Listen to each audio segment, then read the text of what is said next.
आज ही का फाइल खुद रिवाइज कर दिया करो, सीधी कर दिया करो। जिम्मेदारी तुम्हारी, देखो घर के समझती में।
गुड आफ्टरनून बेटे, सबको गुड आफ्टरनून। बेटे Julius, I am waiting for other people to join as well. अभी सिर्फ 3 बच्चे हैं। Just wait for a couple of more minutes and then I am gonna start. 2 minute तक और वेट करूंगी और फिर शुरू करते हैं बेटे।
अस्सलाम वालेकुम बेटे। सॉरी, ऑडियो मेरी ऑफ थी and I started like a minute ago. So अस्सलाम वालेकुम टू एवरीवन वंस अगेन। और बेटे, सबसे पहले मैं तुम लोगों को ये बता दूं कि नेक्स्ट वीक तुम लोगों की असेसमेंट है, लाइक अ मिड टर्म। तुम्हें असेस किया जाएगा कि जितना पढ़ाया उसमें से कितना आता है। इसके मार्क्स मैटर करेंगे मिड टर्म में ऑब्वियसली। पोर्टल के ऊपर तुम लोगों का ये टेस्ट अवेलेबल हो जाएगा। मैं एमसीक्यूज टाइप टेस्ट रखूंगी, फार्माकोलॉजी का भी और उसका भी, मैनेजमेंट का भी। और टाइम स्लॉट होगी 1 घंटे की, जिसमें तुम लोगों को अटेम्प्ट करना होगा। सिलेबस की जहां तक बात है, उसमें कितना सिलेबस शामिल होगा तो तुम लोगों का सिलेबस जो है अब तक मैंने जितना मैनेजमेंट का कवर करवाया वो सारा इसके अंदर शामिल है, और जितना मैंने तुम्हें कवर करवाया है उसका फार्माकोलॉजी का वो इसके अंदर शामिल है। सो ये नहीं तुम कह सकते कि जितना भी आज तक के लेक्चर तक मैं जितना कवर करवाऊंगी ये सारा उसके अंदर शामिल होगा। एमसीक्यू टाइप टेस्ट होगा, स्लॉट अवेलेबल होगी। एक टेस्ट तुम्हारा मंगल को है और एक जो है वो मंडे को है।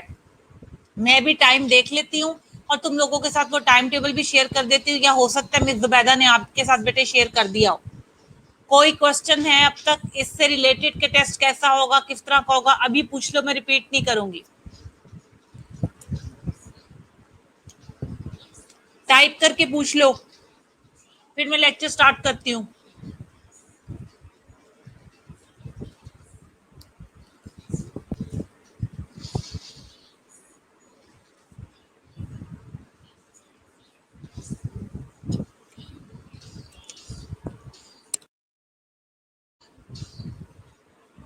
बेटे can you hear me?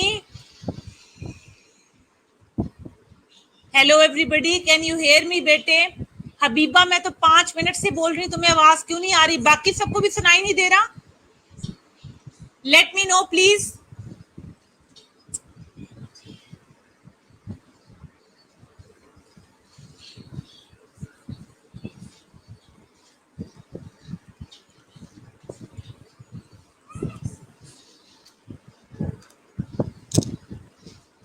Yes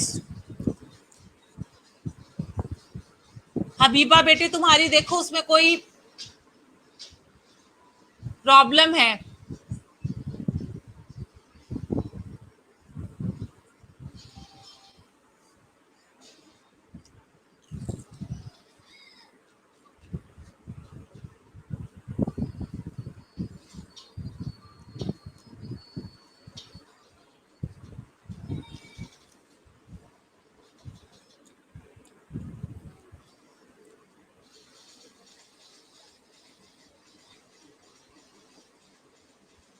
बेटे एक ट्यूसडे को है और एक वेडनेसडे को है।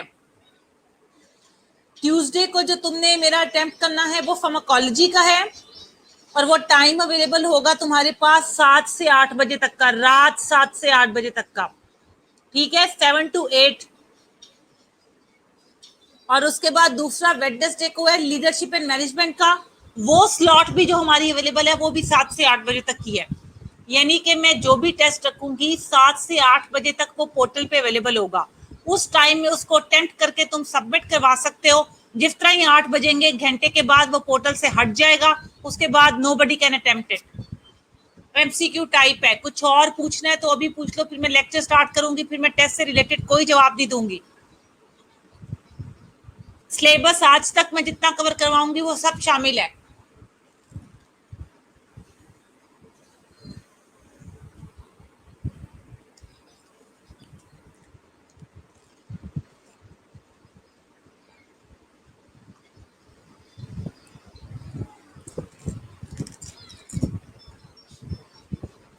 Yes, coming Tuesday and Wednesday, Monday and Tuesday नहीं, Tuesday and Wednesday next week.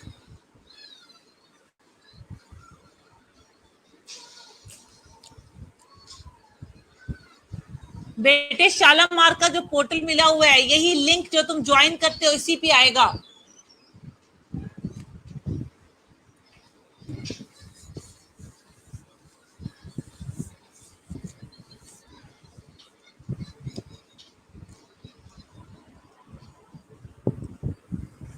इसलिए तो 1 घंटे का टाइम रखा हुआ है।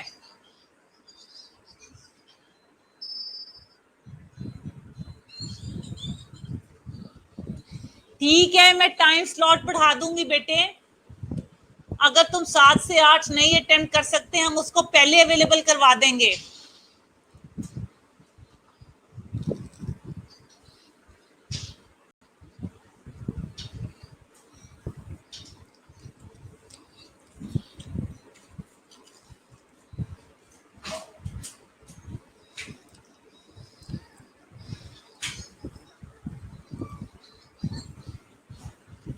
ठीक है, मैं टाइम स्लॉट बढ़ा दूंगी बेटे, तुम लोगों को बता दूंगी फिर कि अवेलेबल हो गई है इतनी देर के लिए। मैं ऐसे रखूंगी कि तुम सब उसको अटेम्प्ट कर सको, डोंट वरी।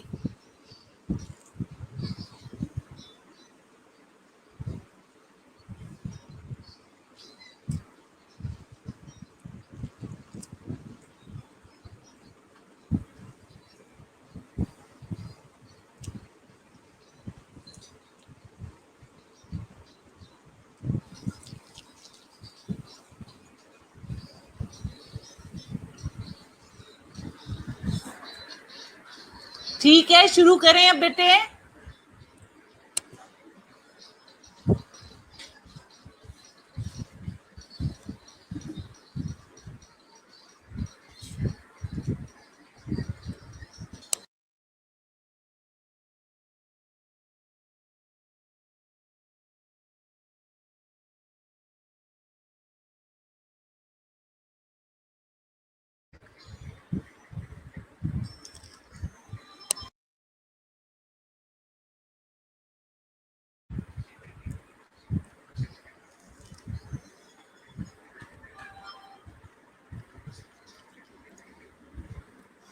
ओके बेटे, मैं आज का लेक्चर स्टार्ट करने लगी हूँ।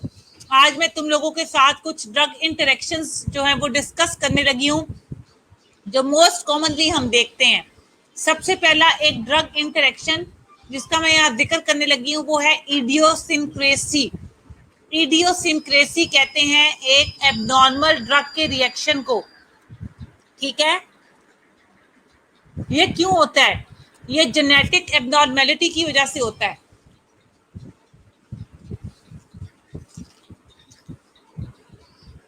इसका मतलब ये है कि जेनेटिक एबनॉर्मेलिटी का मतलब है जेनेटिक डिफरेंसेस। जब किसी का जेनेटिक मेकअप डिफरेंट होगा दूसरों से तो वो इडियोसिंक्रेटिक रिएक्शन शो करेंगे।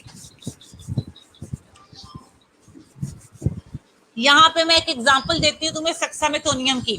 सक्सामेथोनियम you know muscle relaxant, commonly use होता है, हर हॉस्पिटल में अवेलेबल है। अब क्या करता है सक्सामेथोनियम? मसल रिलैक्सेंट करता है। जब अपना काम कर लेता है तो उसके बाद इसने बॉडी से एलिमिनेट हो जाना होता है। बायो ट्रांसफॉर्मेशन याद है ना? तुम्हें इतना भी पता है लिवर में बायो ट्रांसफॉर्मेशन होती है, सारे एंजाइम्स उधर मौजूद है।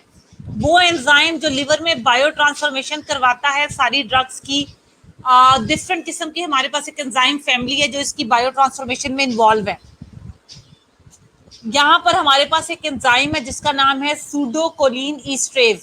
तुम लोगों को समझ आ रही है? आर यू विद मी बेटे?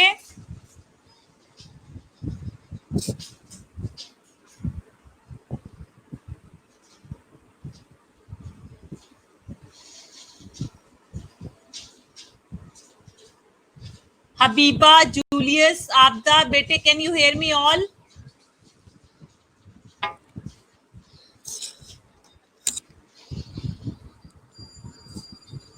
Okay great, okay thank you बेटे।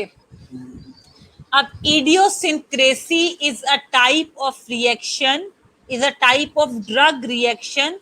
जैसे नाम से पता लग रहा है ड्रग रिएक्शन है तो एबनॉर्मल तो होगा ही। Abnormal reaction to drugs due to genetic abnormality.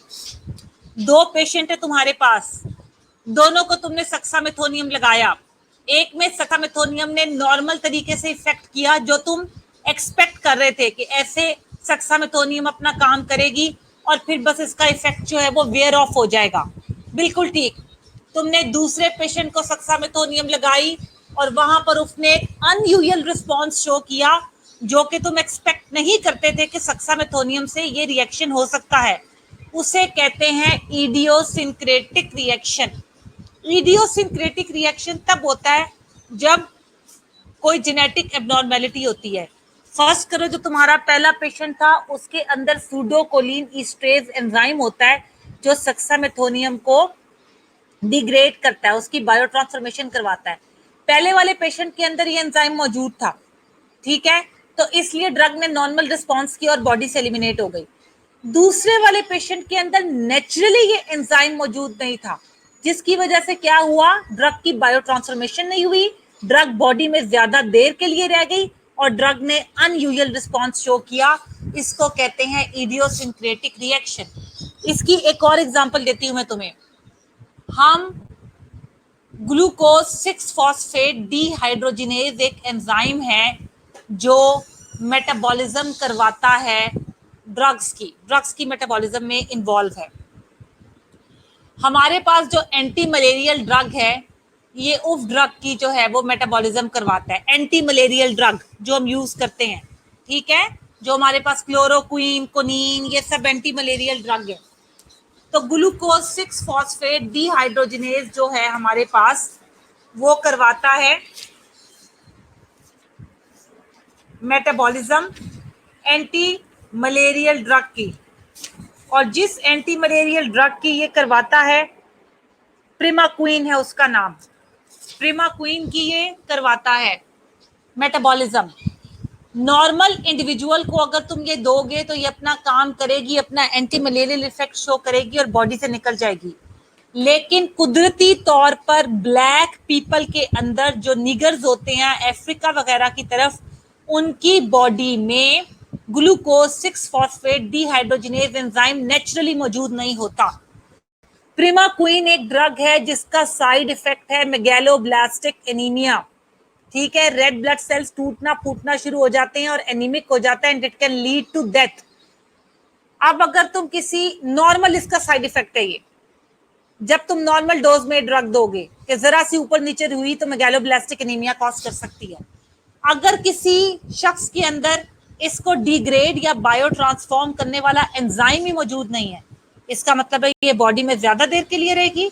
ये बॉडी में ज्यादा देर के लिए रहेगी तो, और ब्लैक पीपल को तुमने दे दी जिसके अंदर ग्लूकोज 6 फॉस्फेट डीहाइड्रोजिनेज एंजाइम की डेफिशिएंसी है, हमने उसको दिया, ज्यादा देर के लिए बॉडी में रही, तो क्या हुआ, as a result of it idiosyncratic response हो गया।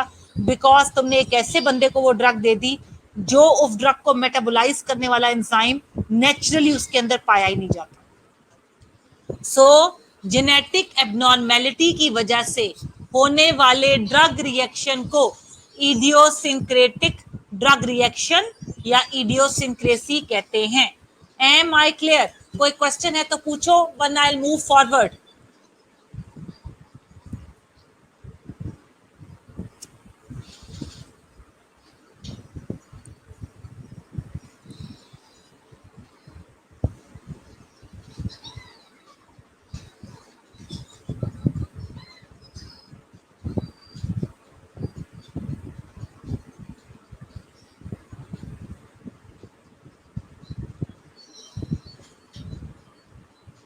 ओके बीबा, गुड बेटे, rest of you please let me know. बेटे इतनी लेट लेट क्यों ज्वाइन करते हो तुम लोग? अभी किसने ज्वाइन किया है?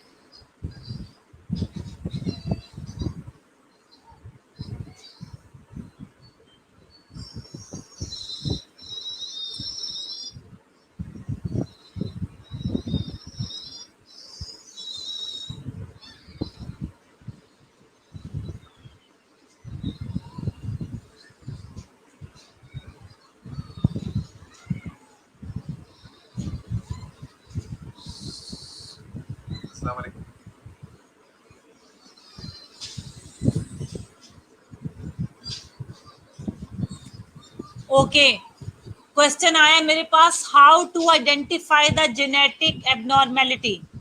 जेनेटिक एबनॉर्मेलिटी ऐसे पता नहीं लगती। अच्छा ठीक है बेटे रोनाल्ड, बेटे इस तरह है कि जेनेटिक एबनॉर्मेलिटी हम इस तरह आइडेंटिफाई नहीं कर सकते कि तुम्हारे पास कोई पेशेंट आया, तुमने उसे लगा दिया तो जेनेटिक एबनॉर्मेलिटी तुम्हें पता लग गया। इसलिए कहते हैं हमेशा टेस्ट डोज लगाओ। जब टेस्ट डोज पे ही कोई तुम्हें स्फीयर इंटरेक्शन शो कर रहा है, अब जरूरी भी नहीं है कि टेस्ट डोज पे जब तुमने लगाई है तो वो स्फीयर इंटरेक्शन शो हुआ है तो जरूर इसको जेनेटिक एबनॉर्मेलिटी है। हो सकता है उस ड्रग्स के अगेंस्ट उसके अंदर जो है वो सेंसिटिविटी डेवलप हो गई हो, कोई और प्रॉब्लम हो। जब अनयूजुअल रिस्पॉन्स, अनयूजुअल का मतलब जो कहीं लिटरेचर में मौजूद नहीं है, एकदम उस ड्रग का शो होता है, तब हम कहते हैं कि ये जेनेटिक एबनॉर्मेलिटी की वजह से है। मैं इसलिए तुम्हें पॉइंट क्लियर कर रही हूँ कि अक्सर हम ईआर में पेशेंट्स को कोई ड्रग लगाते हैं और वो कोई रिएक्शन शो करते हैं तो तुम एकदम इस कंक्लूजन पे ना चले जाना कि जेनेटिक एबनॉर्मेलिटी है, इसलिए इडियोसिंक्रेटिक रिएक्शन है।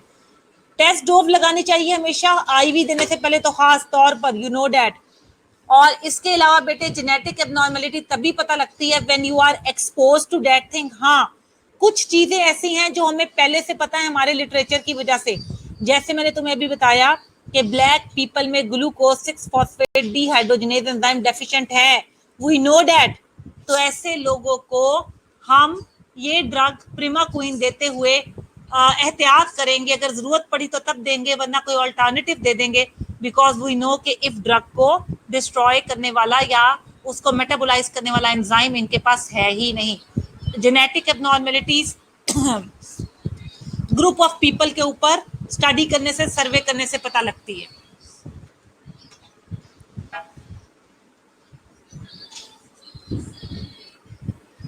क्लियर बेटे?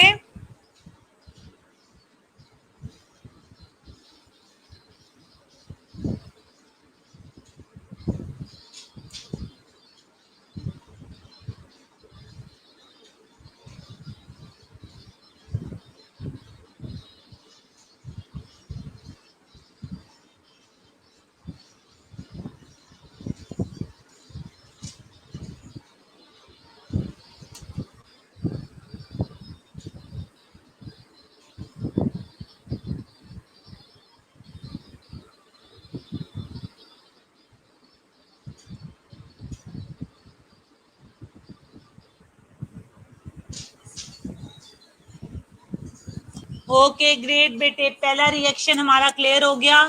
अगले पे जा रहे हैं, ये सब कुछ टेस्ट में शामिल है, ज़हन में रखना। Tolerance, failure to usual response of drug,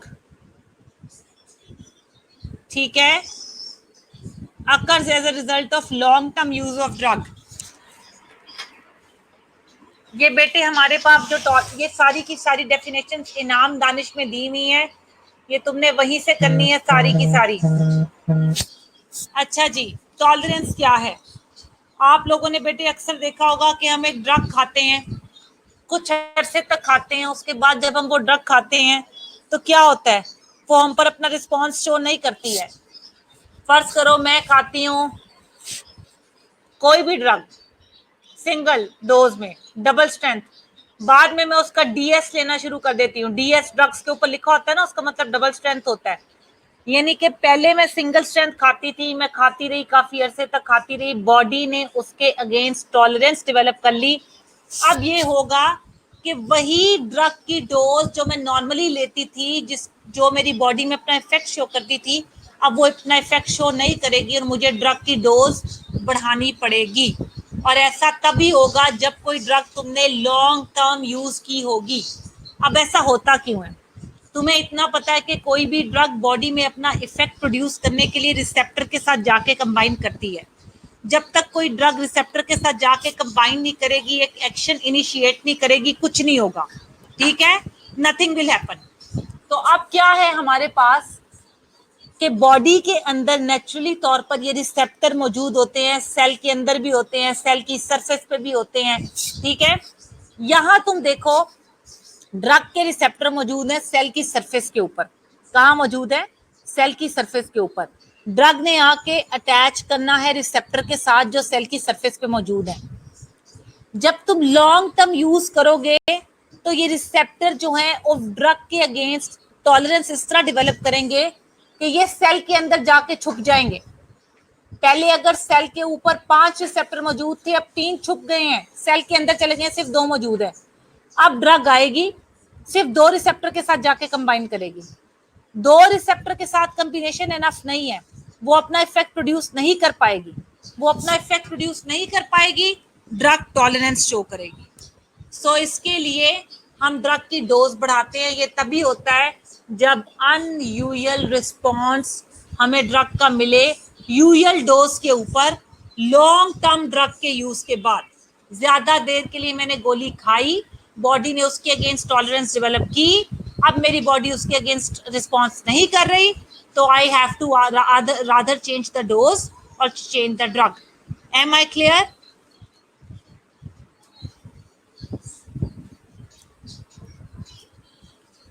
जिसके पास इनाम दानिश है वो अपनी इनाम दानिश खोले और टॉलरेंस और जो मैंने इडियोसिंक्रेसी करवाई है उन दोनों को रीड करे और फिर मुझसे पूछे। 5 मिनट दे रही हूँ तुम्हें इसको रिवाइज करने के लिए दोनों को।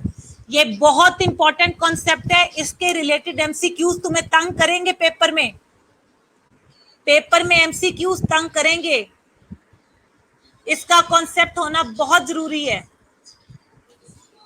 ये जब मैं एमसीक्यू पूछूंगी तो फिर तुम्हें पता लगेगा।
बेटे पेज नंबर बता देती हूँ मैं, एक सेकेंड।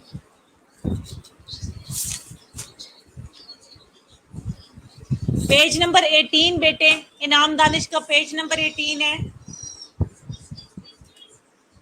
रीड करो, शाबाश।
ओके बेटे, Julius good. Rest of you अगर तुम लोगों ने भी कर ली है तो late me no.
Okay, bete, this one if done. Now I'm gonna move to the third one.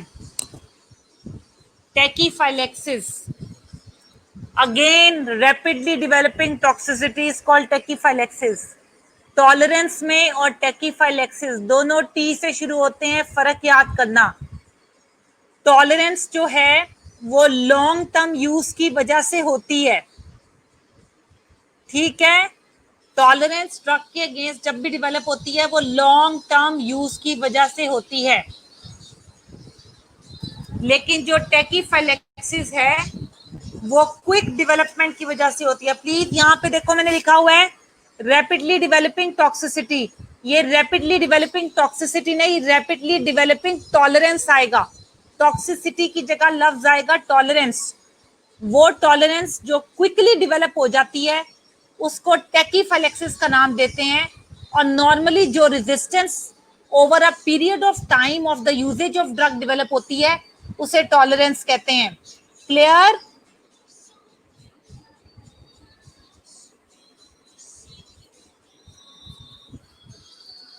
अब लॉन्ग टर्म यूजेज टेकीफाइलेक्सिस क्यों हो जाती है? बाजुकात कोई भी बॉडी के अंदर नेचुरल फिनोमिनन डिस्टर्ब हो सकता है।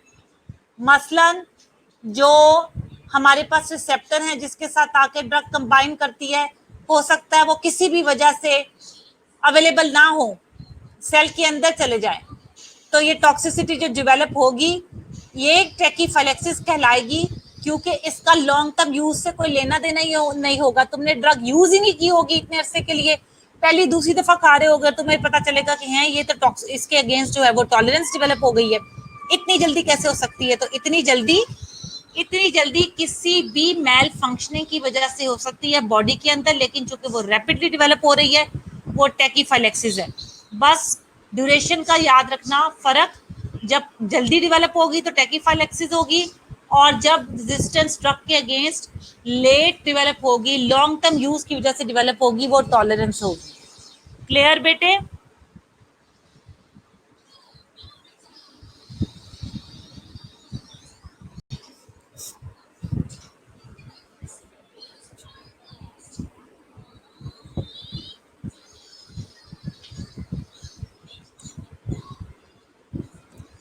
अब हम अगली स्लाइड की तरफ जा रहे हैं।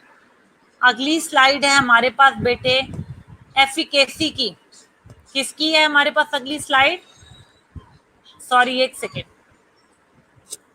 एफिकेसी, एफिकेसी का मतलब होता है ड्रग का इफेक्ट।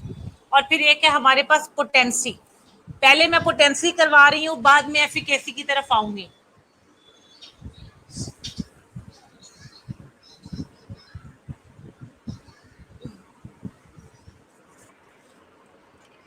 बेटे, डोज ऑफ अ ड्रग और concentration of a drug to produce a given effect is called potency. तुमने कोई भी ड्रग खाई, जो भी उसकी तुमने डोज खाई, 100 mg खाई या 20 mg खाई या 10 mg खाई, 0.5 mg खाई, but so ever if the dose of the drug और कंसंट्रेशन ऑफ द ड्रग कि इतनी डोज तुम ड्रग की खाओगे तो ही अपना इफेक्ट शो करेगी, उसे कहते हैं पोटेंसी। ठीक है, क्या कहते हैं उसे? पोटेंसी। अब कई ड्रग्स होती हैं, उसकी हमें कम डोज खानी पड़ती है, कई की ज्यादा डोज खानी पड़ती है, तो वो अपना इफेक्ट जो है वो शो करती हैं। एक चीज और ध्यान में रखना कि मोर पोटेंट और लेस पोटेंट ड्रग क्या होती है। तुमने 2 पेन किलर्स खाई हैं, 2 एनाल्जेसिक खाई हैं। एक ड्रग जो तुमने खाई है 20 mg, वो अपना इफेक्ट शो कर रही है 100%। एक ड्रग तुमने खाई है 10 mg, वो भी इफेक्ट शो कर रही है 100%। तुम्हारे हिसाब से कौन सी पोटेंट होगी? टाइप करके आंसर बताओ। एक है ड्रग ए, एक है ड्रग बी। रिपीट कर रही हूँ क्वेश्चन, प्लीज गौर से सुनो, मुझे अपना कहना कि मैडम रिपीट करें। दो ड्रग्स हैं, ड्रग ए और बी। ड्रग ए के तुमने 10 mg खाए और उसने रिस्पॉन्स शो किया 100%। ड्रग बी के तुमने खाए 20 mg, उसने भी रिस्पॉन्स शो किया 100%। तुम्हारे हिसाब से कौन सी ड्रग ज्यादा पोटेंट है और क्यों?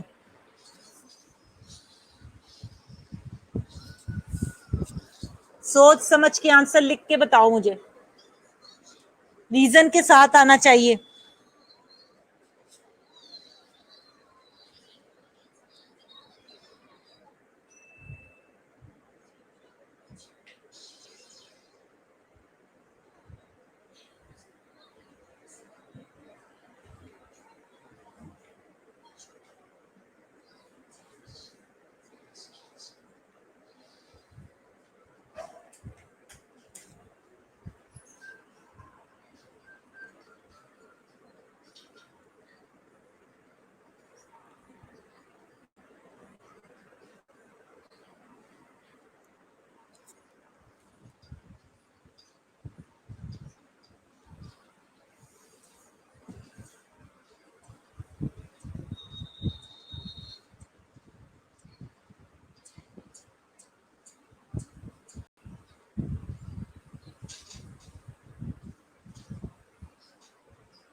Yes, answer is right. Ronal 20 mg वाली नहीं होगी बेटे। 10 mg वाली ड्रग जो कि 100% रिस्पॉन्स क्रिएट कर रही है वो मोर पोटेंट है एज कंपेयर टू 20 mg। देखो तुम्हारे पास दो दवाइयां हैं, एक है ए एक है बी। ए के तुम खाते हो 20 mg और वो 100% रिस्पॉन्स क्रिएट करती है, और दूसरी ड्रग के तुम खाते हो 10 mg उससे कम और वो भी 100% रिस्पॉन्स क्रिएट करिए। तो ज्यादा ताकतवर कौन होगी? जिसकी कम अमाउंट खाने से उतना ही इफेक्ट आ रहा है जो दूसरी ड्रग की ज्यादा अमाउंट खाने से आ रहा है। इसलिए drug A will be more potent than drug B because the dose और quantity is low and effect is 100%। Okay great, this one is clear. मैं अगली पे जा रही हूं and that one is efficacy बेटे।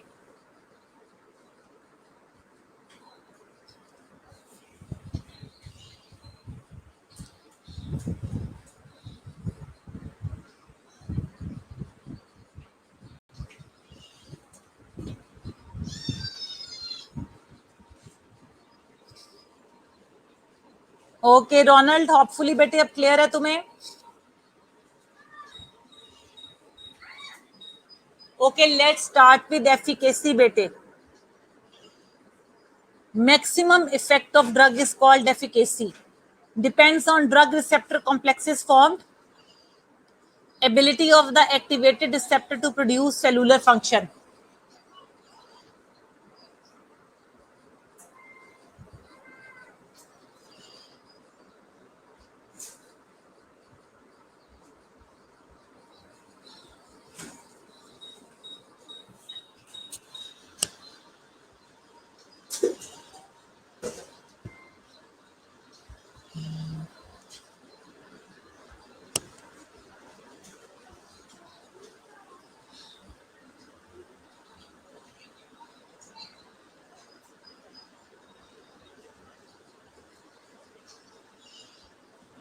अब मुझे 1 मिनट देना, मैं बता रही हूँ, 1 सेकेंड।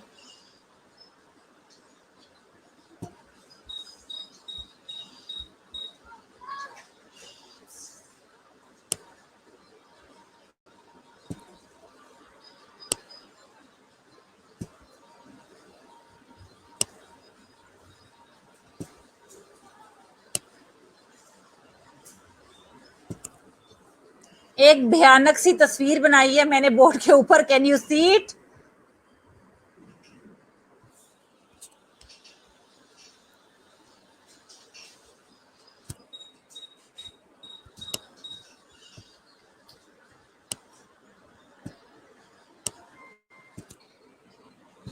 जी बेटे, बोर्ड के ऊपर जो मैंने कुछ ड्रॉ किया है, कैन यू सी इट और नॉट? Okay great. अब मैं क्वेश्चन पूछने लगी, तुमने मुझे इसका आंसर देना है। माइंड माई ड्रॉइंग स्किल्स बेटे प्लीज। मुझे I hate to use this technology and all that. I simply use a board and a marker, you know me very well. अब मुझे चूंकि यहाँ पे ये यूज करना पड़ रहा है, we have to modify our cells. ठीक है, एडेप्टेशन आ जाएगी इंशाल्लाह टाइम के साथ। प्लीज देखो, यहाँ पर 3 ड्रग्स मैंने बनाई हैं, A B C, X axis और वाई एक्सिस है। मेरा क्वेश्चन तुमसे ये है कि इस ग्राफ को देखते हुए बताओ कौन सी ड्रग ज्यादा पोटेंट है और कौन सी ड्रग ज्यादा एफिकेशियस है। एफिकेशियस का मतलब किसका ज्यादा इफेक्ट है। रीजन के साथ यहाँ आंसर आना चाहिए, तुक्के नहीं लगाने तुमने। 3 ड्रग्स हैं ए बी सी, मुझे बताओ किसका कौन सबसे ज्यादा पोटेंट है और कौन सबसे ज्यादा एफिकेशियस है। एफिकेशियस का मतलब किसका मैक्सिमम इफेक्ट है। रीजन के साथ answer, you have 2 minutes.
Potent भी बताना है, सिर्फ एफिकेशियस नहीं, ये भी बताना है कौन सी सबसे ज्यादा पोटेंट है।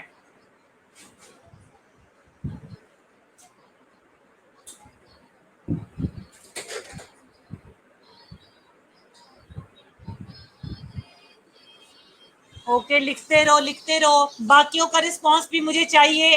9 लोग हैं, 9 रिस्पॉन्सेज मुझे यहाँ पर चाहिए, अब तक 3 आए हैं। रोनाल्ड, मैं तुम्हारा आंसर बेटे एक्सेप्ट नहीं करूंगी, रीजन के साथ आओ, बेशक रॉन्ग रीजन हो, आई डोंट माइंड। अब तक मैं 2 रिस्पॉन्सेज काउंट करूंगी, शहर का आया और आपदा का। शहर क्वेश्चन मार्क क्यों डाला है बेटे, मैंने बताने को क्या, पूछने को थोड़ी। और शहर इनकम्प्लीट जवाब है, मुझे पोटेंट के बारे में बताओ, पोटेंट कौन सी है। सिर्फ आपदा का आंसर कंप्लीट है। ऐसे नहीं समझ आनी है जब तक कॉन्सेप्ट क्लियर नहीं होगा। पार्टिसिपेट करो।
सारा टाइम इसी पे लगा दोगे आज।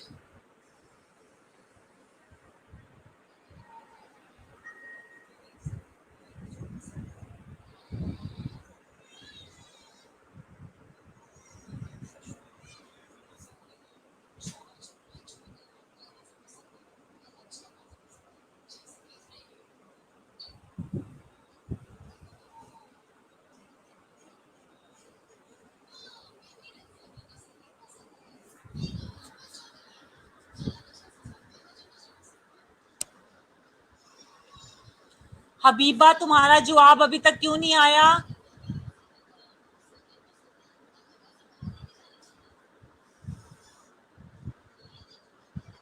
जूलियस का जवाब भी नहीं आया अभी तक, शहर का भी नहीं आया। बेटे ऐसे बिल्कुल मजा नहीं आता पढ़ाने का, ना तुम्हें समझ आएगी। स्टैचू बन के तुमने अपने कानों में हेडफोन्स लगा के सुनना नहीं है जब पार्टिसिपेशन ही कोई नहीं है तुम्हारी।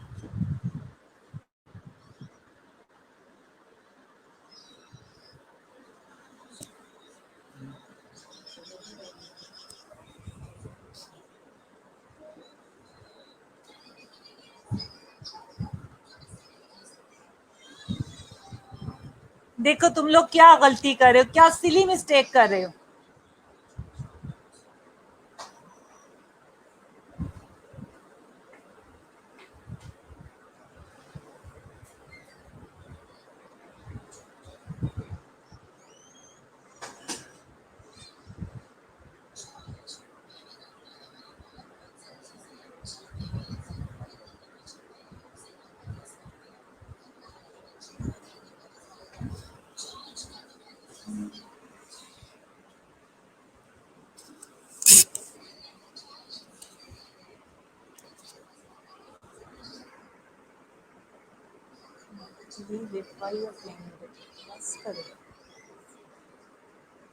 मेरा फोन तो नहीं लाया।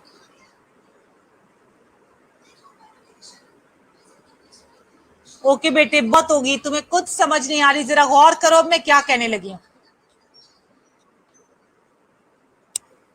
ये ड्रग ए की डोजेज है, ये ड्रग बी की डोजेज है, और ये ड्रग सी की डोजेज है। फर्ज करो ड्रग ए है 10 के ऊपर,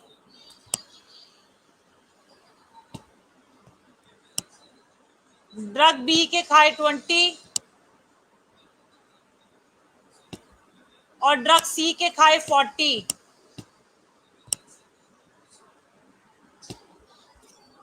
10, 20, 40, एक के 10 खाए, एक के 20 खाए और एक के 40 खाए। ठीक है, अब तुमने कहा drug B is potent due to low doses. तुम सबके आंसर गलत हैं। जो ए ड्रग है वो मोर पोटेंट भी है और मोर एफिकेशियस भी है। कैसे, जरा गौर करो। वाहिद पोटेंट ड्रग सिर्फ लो डोज की बात नहीं होती, लो डोजेज तो फिर सबसे कम ए की है। तो फिर तो तुम्हारे आंसर के हिसाब से ए सबसे ज्यादा पोटेंट होनी चाहिए क्योंकि उसकी डोजेज सबसे लो है। मैंने ये देखना है कि लो डोज पे वो इफेक्ट भी क्या शो कर रही है। बी के मैं खा रही हूँ 20 mg, वो मुझे सबसे कम इफेक्ट शो कर रही है। मुझे ऐसे 20 mg खाने का क्या फायदा जो इफेक्ट ही नहीं है। आउट ऑफ क्वेश्चन, खाली डोज नहीं देखनी। सी को देखो, 40 mg खा रही हूं मैं, पर इफेक्ट सी से ए से कम है। जरा ए और सी को गौर से देखो, इधर देखो जरा, ये है ए का इफेक्ट, ये है सी का इफेक्ट, तो दोनों बराबर कैसे हो गए। सबसे कम अमाउंट में खा रही हूं ए की, और सबसे ज्यादा इफेक्ट भी मुझे ए दे रही है, तो ए ही सबसे ज्यादा पोटेंट होगी क्योंकि सबसे कम डोजेज उसकी है, और ए ही सबसे ज्यादा एफिकेशियस है क्योंकि सबसे ज्यादा इफेक्ट भी वो शो कर रही है। क्या ये क्लियर है तुम्हें?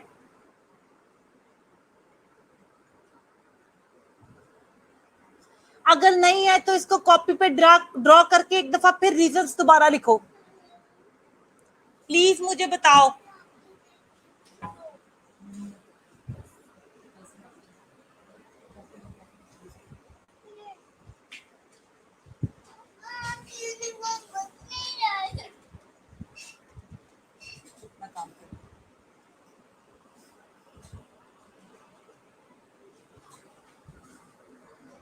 ओके बेटे, great if it's clear to you.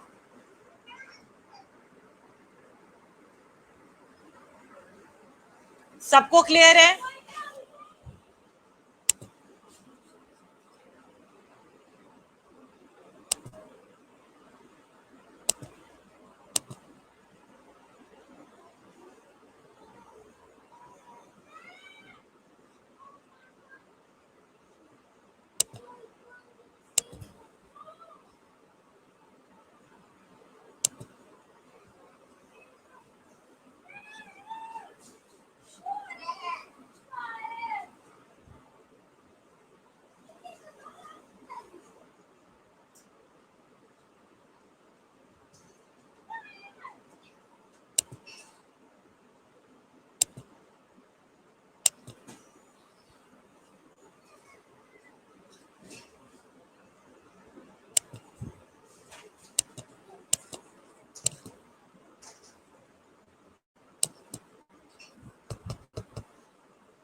बेटे 1 मिनट दो जरा मुझे, मेरी स्क्रीन हेल्ड हो गई है लैपटॉप की। Just give me a moment please.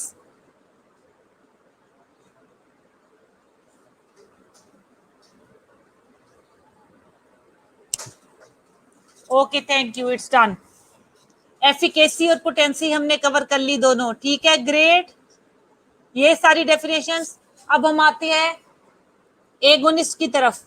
Last time तुमने मेरे साथ इंटेगोनिस्ट और इंटेगोनिस्ट की टाइप्स पढ़ी थी, याद है ना? वहां पे गलती से एगोनिस्ट के बाद टाइप्स ऑफ एगोनिस्ट लिखा था। मैंने तुम्हें कहा था बेटे ये एगोनिस्ट की टाइप्स नहीं है, ये इंटेगोनिस्ट की टाइप्स हैं, रेक्टिफाई कर लेना वहां पर। तुम्हें वहां पर रेक्टिफाई करने की जरूरत ही नहीं है, स्लाइड्स हम खाली इसलिए मैं बना रही हूँ कि तुम्हें ये पता लगे आज पढ़ना क्या है। ये आज सारा का सारा इनाम दानिश से करना और वहां पे सारा ठीक ठीक लिखा हुआ है। ये सारी डेफिनेशंस भी तुमने वहीं से कवर करनी है। That was a typo error, type करते हुए एरर हो गया हुआ था। अब मैं स्टार्ट करने लगी हूँ एगोनिस्ट और एगोनिस्ट की टाइप्स। एगोनिस्ट और एगोनिस्ट की टाइप्स को स्टार्ट करने से पहले मेरे दो क्वेश्चंस है तुमसे, उनके आंसर करो। एक तो ये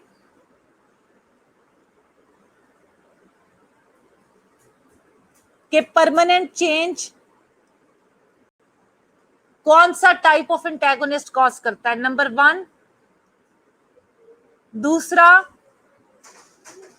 कंपेटिटिव एंटेगोनिस्ट में कौन सी फोर्सेस इन्वॉल्व होती हैं रिएक्शन के लिए। कंपेटिटिव एंटेगोनिस्ट में जो रिएक्शन होता है उसमें कौन सी फोर्सेस इन्वॉल्व होती हैं जो बॉन्ड बनाती हैं, पहला ये। और दूसरा, परमानेंट चेंज कौन सा टाइप ऑफ एंटेगोनिस्ट प्रोड्यूस करता है। इन दोनों के जवाब मुझे लिख के बताओ।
हाँ जी बेटे, I am waiting for the answer. आज की तारीख में आ जाएंगे मुझे जवाब।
नीलम, रोनल्ड, सहल, लुबना, जूलियस, बेटे, वेयर आर योर आंसर्स?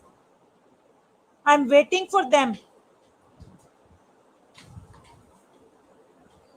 इससे साफ लग रहा है तुम लोगों ने पिछला लेक्चर नहीं पढ़ा.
ये रिपीट वंस अगेन यार. बच्चों क्या मसला है?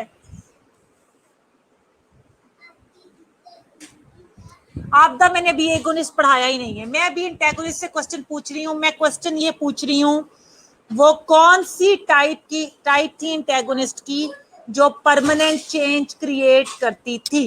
एक क्वेश्चन ये. दूसरा क्वेश्चन ये मैंने तुम्हें कहा है, कंपेटिटिव जो एंटेगोनिस्ट था उसके अंदर कौन सी फोर्सेस इन्वॉल्व थी? चलो और सिंपल करती हूँ, कौन सा बॉन्ड इन्वॉल्व होता है उसके अंदर रिसेप्टर के साथ जो बनता है?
बेटे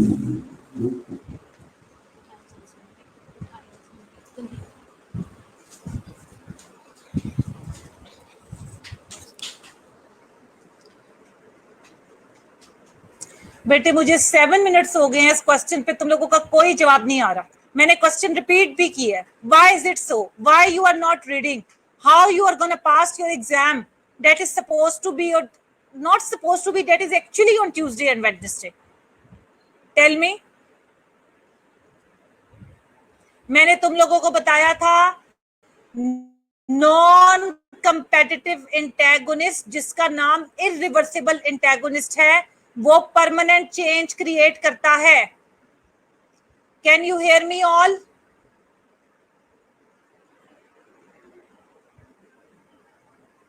आवाज आ रही है मेरी तुम लोगों को?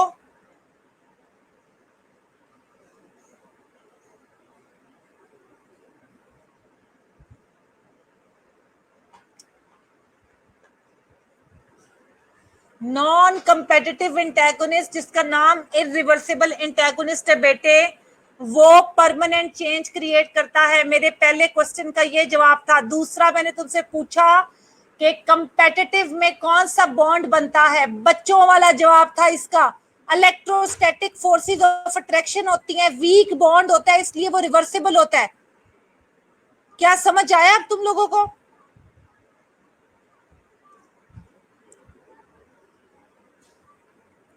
मैंने इनाम दानिश से पढ़ने के लिए कहा था टाइप्स ऑफ एंटागोनिस्ट, तुम लोगों में से किसी ने नहीं पढ़ी।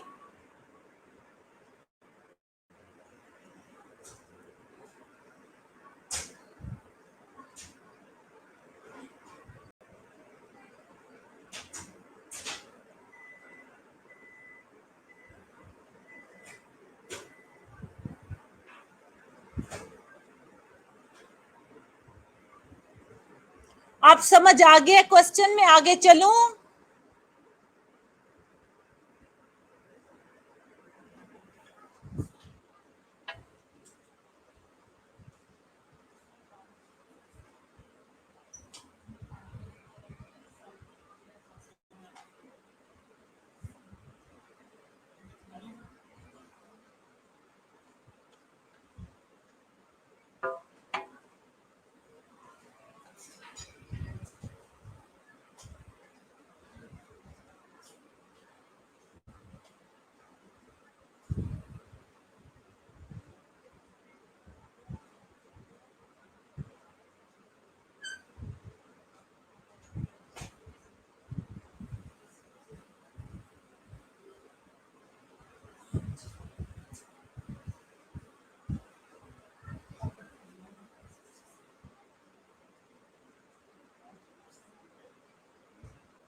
ओके बेटे, अब मैं एगोनिस्ट स्टार्ट करवाने लगी हूँ। एगोनिस्ट एक ऐसा एजेंट होता है जिसके पास इंट्रिंसिक एक्टिविटी भी होती है और एफिनिटी भी होती है। एफिनिटी का मतलब होता है किसी चीज के साथ जाके कंबाइन करना, किसी चीज से मोहब्बत हो तो एफिनिटी का मतलब अट्रैक्शन है।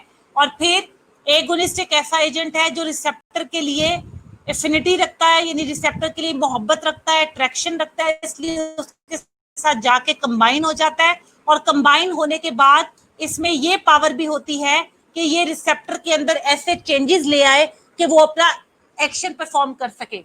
लेकिन एंटागोनिस्ट के पास कोई इंट्रिंसिक एक्टिविटी नहीं होती, सिर्फ एफिनिटी होती है। जैसे मैंने उस दिन तुम लोगों को एंटागोनिस्ट की टाइप्स पढ़ाई थी, आज मैं तुम लोगों को एगोनिस्ट की टाइप्स पढ़ाने लगी हूँ। एगोनिस्ट की पहली टाइप है फुल एगोनिस्ट। जैसे कि नाम से पता है, फुल एगोनिस्ट कहता है कि मैं जो अपना एक्शन परफॉर्म करता हूं वो बॉडी में पाए जाने वाले जो नेचुरल हमारे पास लिगेंड्स है और सब्सटेंसेस है उनकी तरह 100% इफेक्ट शो करता हूं। ठीक है,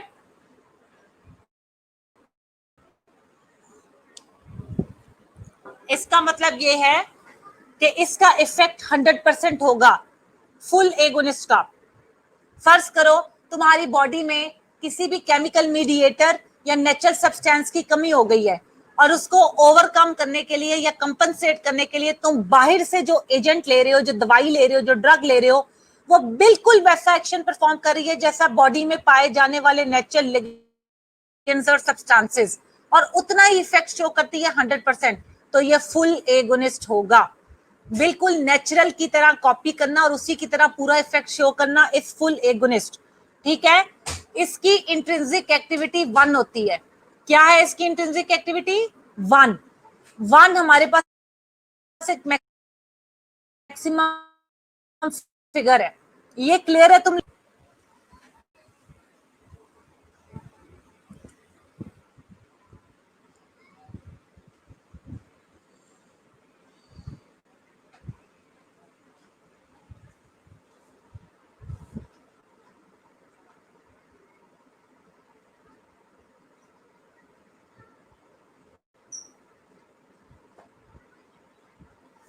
ओके, अगली स्लाइड देखो बेटे।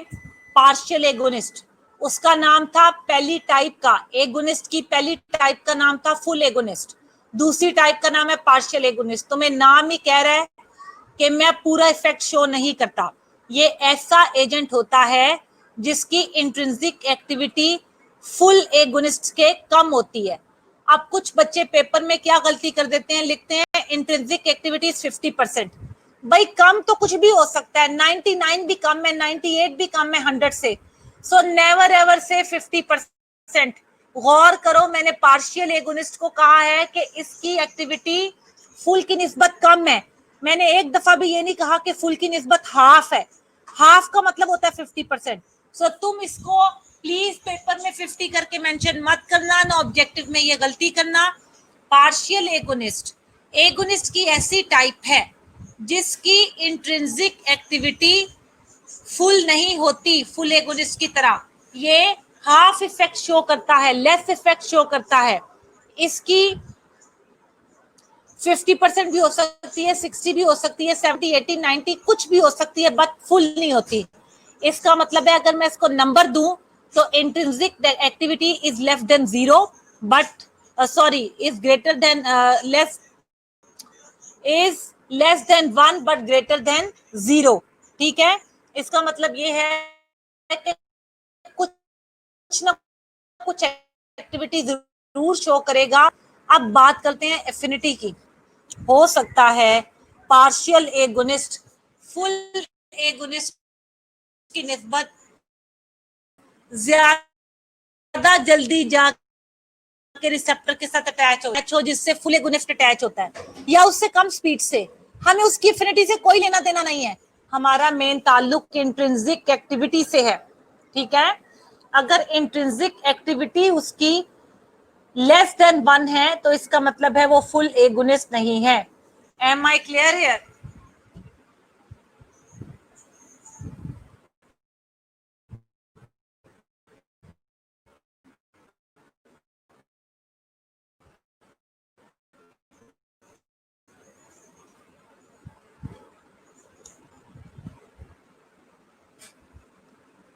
यहां तक तुम्हारा पेपर में शामिल है। मैनेजमेंट का हमने काफी कर लिया हुआ है, इसलिए मैनेजमेंट का मैंने आज और नहीं रखा ताकि तुम इजीली तैयारी कर सको। अब मैं तुम्हें 10 से 15 मिनट दे रही हूँ। मैंने अब तक हमारा सेशन तकरीबन रह गया है हाफ एन आवर का। जितना मैंने तुम्हें पढ़ाया है अब तक उसमें कहीं तुम्हें कोई चीज तंग कर रही है, कुछ पूछना है तो अभी पूछ लो पेपर से पहले। हमारा ऑनलाइन इंटरेक्शन है बेटे, ताकि मैं उसको क्लियर कर दूं तुम्हें।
बेटे कुछ नहीं पूछना फार्माकोलॉजी में से, मैनेजमेंट में से। बुक देख लो, कोई चीज जो तुम्हें तंग कर रही हो, कोई क्वेश्चन जो तुम्हें तंग कर रहा हो। हमारा पढ़ने का तरीका ये होता था कि टीचर के जाने के बाद हम लेक्चर जरूर पढ़ते थे किताब में से, और जो क्वेश्चन समझ नहीं आता था उसको कॉपी में लिख लेते थे और अगले लेक्चर में जरूर पूछते थे। पर तुम्हारे साथ मसला ये है कि पढ़े कौन।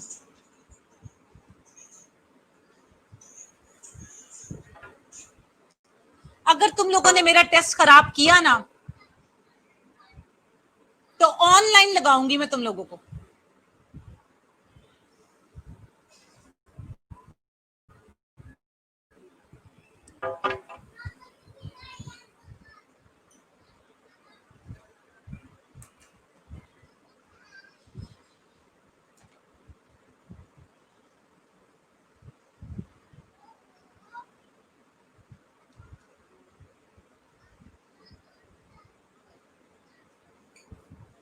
ठीक है, मुझे याद लगता है कि तुम लोगों को सारा कुछ आता है, तो मैनेजमेंट का सिलेबस में और बढ़ाने लगी हूँ। आओ मैनेजमेंट का एक और लेक्चर कवर करें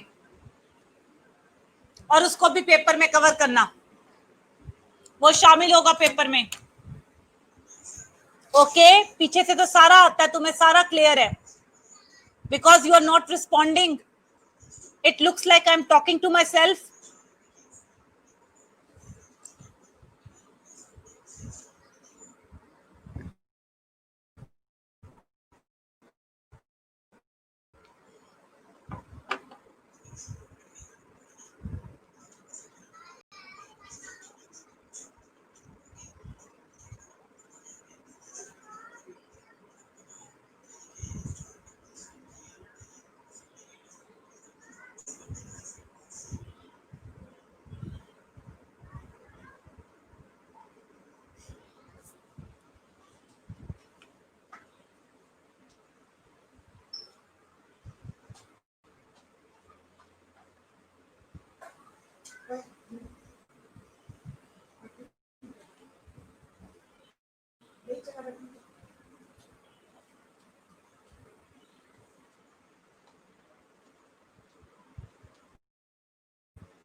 बेटे खामोश मत हूं तो क्या करूं, क्या बताऊं तुम लोगों को। और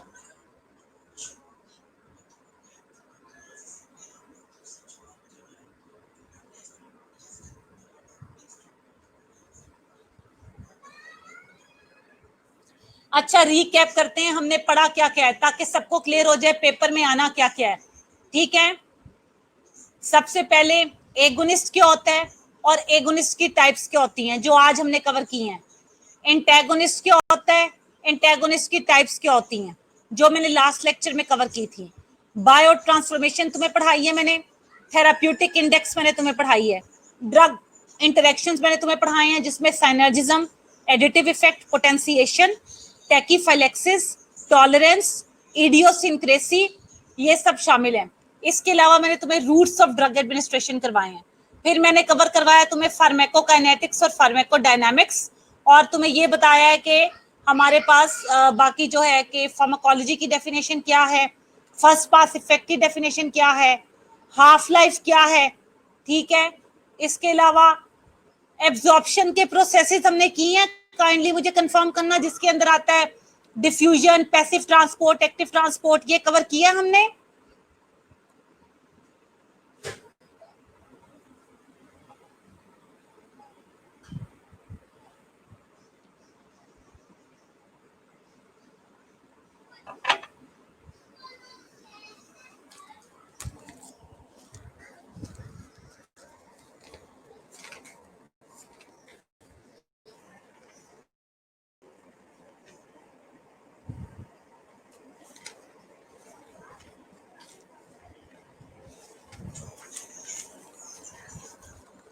ठीक है बेटे, मुझे भी डाउट हो रहा था कि ये नहीं कवर किए।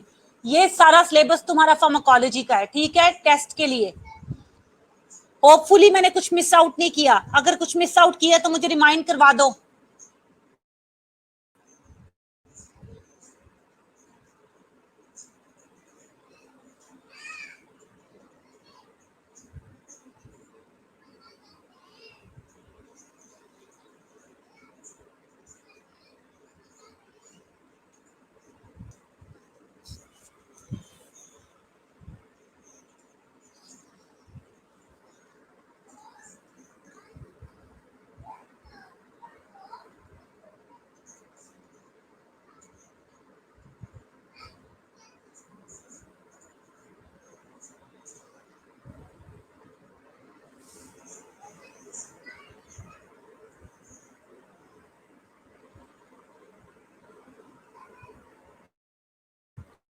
ओके, अब बेटे हम आ जाते हैं मैनेजमेंट के सिलेबस की तरफ। मैनेजमेंट में लीडर की डेफिनेशन, मैनेजर की डेफिनेशन, मैनेजमेंट की डेफिनेशन, लीडरशिप की डेफिनेशन, दोनों के दरमियान जो डिफरेंसेस हैं वो, इसके अलावा स्टाइल्स ऑफ लीडरशिप, और फिर मैंने तुम्हारे साथ ट्रेडिशनल थ्योरीज ऑफ लीडरशिप भी की थी ना, याद है, जिसके अंदर वो थी हाउस पैथ थियरी थी, और एक्सचेंज प्रोसेस था, वो हमने कवर की। इसके अलावा हमने क्या कवर किया, इसके अलावा हमने कम्युनिकेशन सॉरी कॉन्फ्लिक्ट कवर की, और कॉन्फ्लिक्ट की टाइप्स।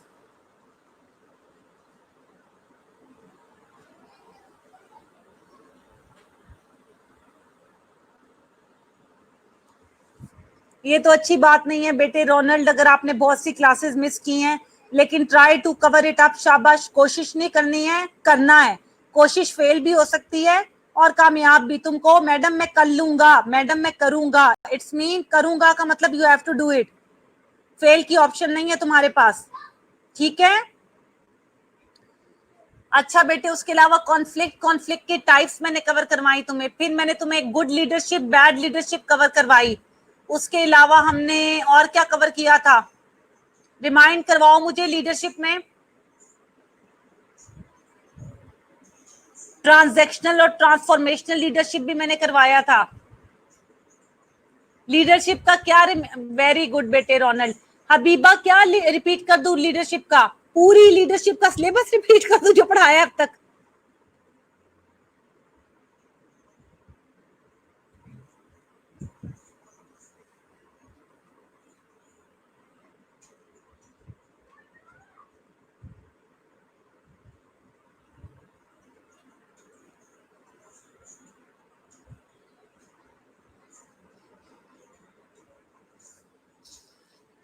हबीबा बेटे बताओ क्या रिपीट कर दूं।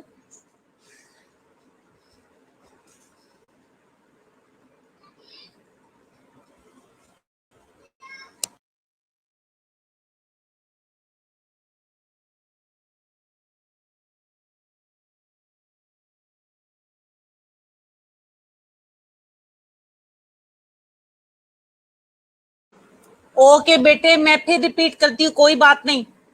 लीडर, लीडरशिप, मैनेजर, मैनेजमेंट, इनकी डेफिनेशंस और इनके डिफरेंसेस। Styles of leadership.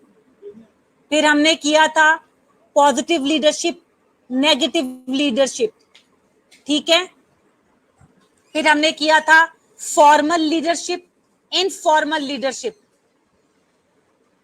फिर हमने कवर किया था बेटे कॉन्फ्लिक्ट और कॉन्फ्लिक्ट की टाइप्स, ऐसा ही है।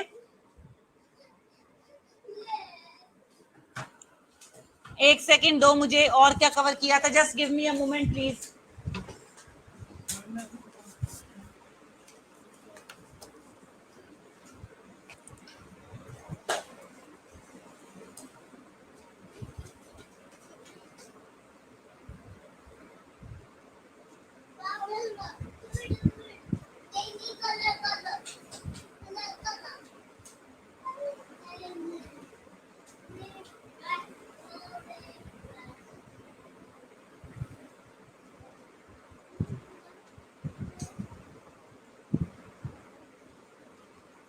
मैंने तुम लोगों को बेटे क्लास में वो कवर करवाया था सारा, House path goal theory, exchange process, born leader वाला।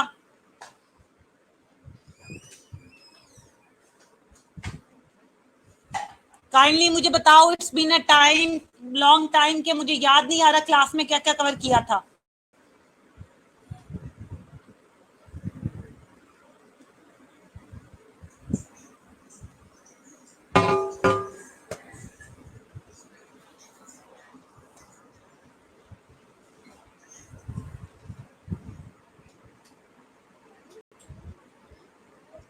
जी बेटे बताओ।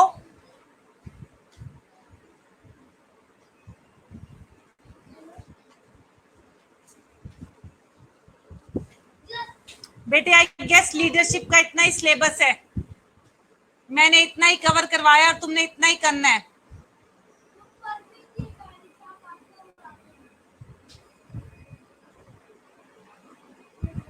ओके ठीक है, वो बाद में मैं कवर करवा दूंगी।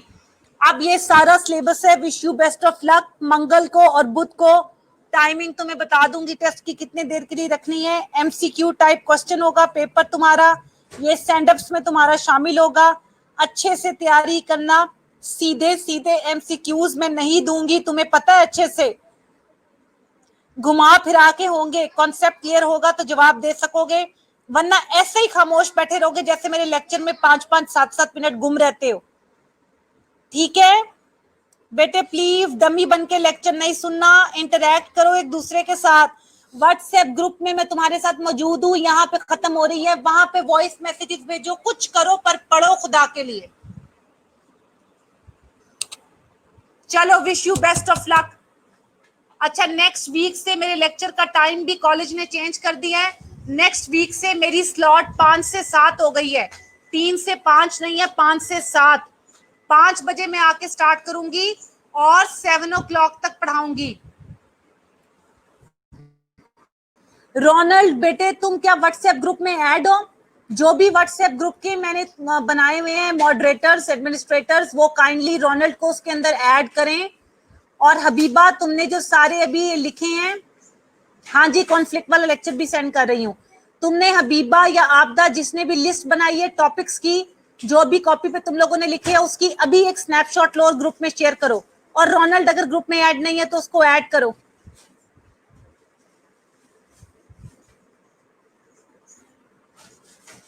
दोनों का टेस्ट है, फार्माकोलॉजी का भी और मैनेजमेंट का भी बेटे। This is from the college, I will prepare the test, this is like your mid terms, okay, you will be assessed on the basis of it. Am I clear? Shall I leave?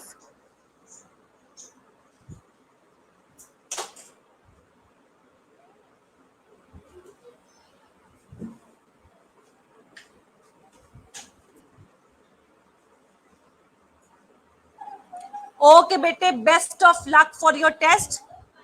See you next week on Friday from 5 to 7. 5 से 7 तक पढ़ाऊंगी मैं next Friday. और मंगल को God bless you to बेटे। मंगल को और बुध को paper है। मंगल को पहले तुम्हारा टेस्ट है। क्या टॉपिक का टेस्ट? नीलम कम ऑन, मैंने 2 दफा रिपीट किया है बेटे। व्हाट्सएप में अभी वो बच्चे शेयर करेंगे किस टॉपिक का। नहीं, अब तक जो कुछ पढ़ाया है सारा इंक्लूडेड है टेस्ट में आज तक। We can communicate in the group बेटे। See you then. Okay, Allah हाफिज, हैव अ ब्लेस्ड डे।